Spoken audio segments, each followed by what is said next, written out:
My name is Elizabeth Ward. This is my informative speech for English 155 at Tri-County.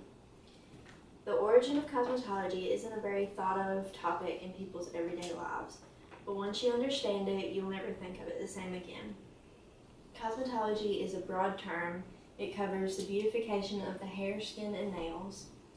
In the Ladies' Standard Cosmetology textbook by Margaret Attenberg and Diane Carroll Bailey says that the word cosmetology actually comes from the Greek word kosmetikos, which means skilled in the use of cosmetics.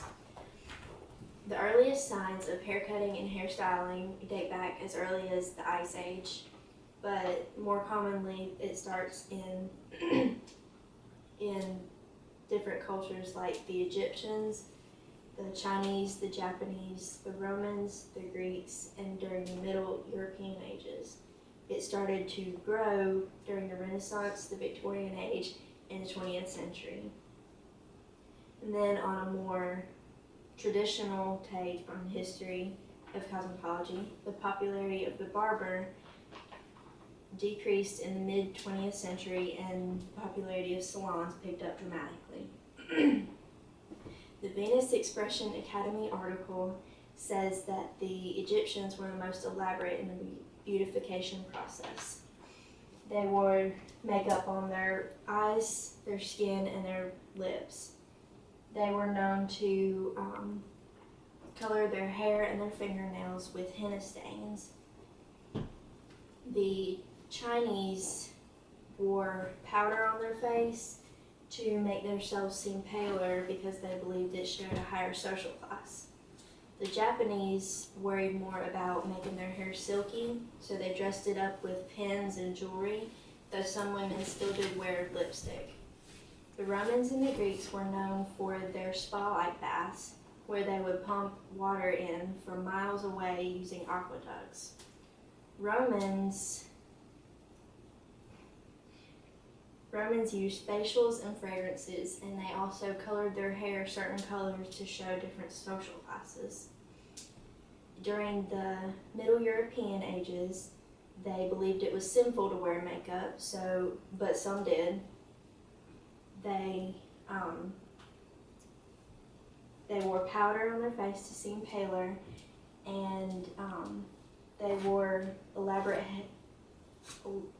headdresses and intricate hairstyles to make up for the lack of makeup. As the beautification process grew during the Renaissance, the Victorian Age, and the 20th century, we see more of what we know of today in the cosmetology realm.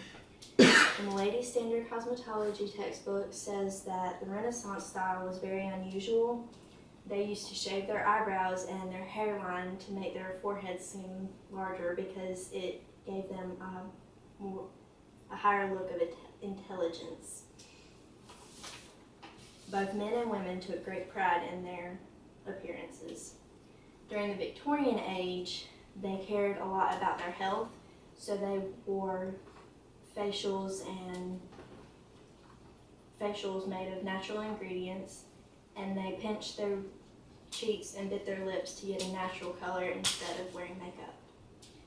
When the 20th century came around, celebrities were introduced, and that set the standards as to what men and women thought that they should look like. As time moved on, the beautification process became more elaborate and complex and efficient.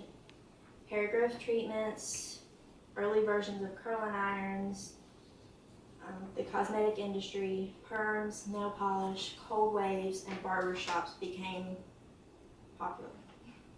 The Historical Encyclopedia of Good Looks, Beauty, and Grooming for Appearance's Sake says that barbering has changed a lot since ancient times, when barbers were medicine men and priests. The Ladies' Standard Cosmetology textbook says that barbers used to be barber surgeons. They were involved in a process called bloodletting.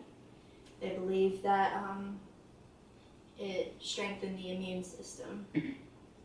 The barber pole is actually originated from the barber surgeon. The staff that they used is what the patients held to make their veins pop out whenever they were doing the procedure. The basin on the bottom represents the bowl that they used to catch the blood. They used white bandages to stop the bleeding, and then when they were done, they hung the bandages on the pole to dry. When the wind blew, it wrapped them around the pole, creating the red and white pattern. And some barber poles have a blue stripe added in, which is believed to represent the veins involved in bloodletting. Soon, popularity went from barber shops to salons. The Historical Encyclopedia of Good Looks, Beauty, and Grooming for Appearance's Sake says that barbering started to change in the 1960s. Most men started going to long hairstyles, and at the same time they started going to hairstyling salons or unisex salons rather than the traditional barbershop, thus the popularity of salons today. Now, I know that people don't think about the history of cosmetology when they go into their salon or barbershop today, but there's a lot of good, interesting history behind it. The Venus Expression Academy article says that the concepts and techniques haven't really changed since the first recordings of cosmetology thousands of years ago, but the technology definitely has come a long way. And this is my audience: Becky, Tony, Travis, Lexi, and my mom.